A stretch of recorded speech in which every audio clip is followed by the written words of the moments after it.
a abertura oficial de nosso flagship store de Subway na Paradeira. É o primeiro flagship store da área de Caribe.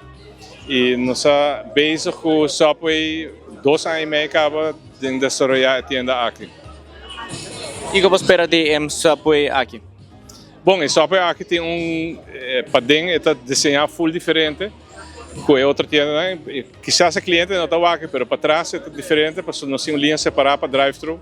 Subway não está echt op de drive-thru, mas depois de Covid, começa a focar mais no BC e a tienda aqui tem um tique mais ingericht para drive-thru, para ajudar o cliente a se não quebrar a auto.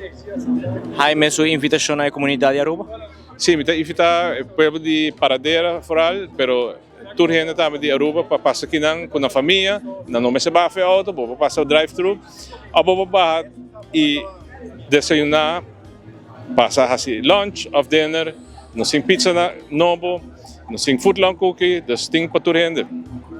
Dia 16 de dezembro nós abrimos inoficialmente, nós temos gastos de foco bem, com o presidente de Latinoamérica e Caribe, também, por exemplo, temos a equipe de mercadeo, também operação, que tem a conosco, honra-nos com sua presença.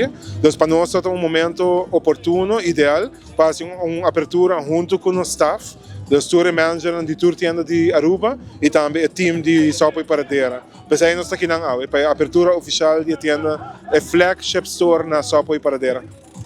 Boa invitação à comunidade de Aruba? Seguro que sim, me está invitando a gente para vir aqui conceito novo, mas não posso por aqui, se nunca visitamos caba, e tienda está rondonada de barranca tão grande, e coluna de marca está ressaltar mais que nunca, e colo ícono gel, verde e branco, botava tanto para dentro como para fora, mas também tem mobiliário de tienda parte para dentro, tem o logo grande que tem botão diante da tienda, e tem tudo coisa que está se tienda mais light e mais cômodo também. Então a ideia está que o consumidor não somente está compra Subway, para não que bem que não para passar rato agradável, não que queda dentro da tienda, não que traz na família e também na amizade, para bem gosta de duche só, pizza, salada, flatbread ou qualquer de nossos outros produtos. Então, me está invitado a tour para visitar a tienda de mais novo, na Subway na Paradeira e gosta de conceito novo aqui, Fresh Forward.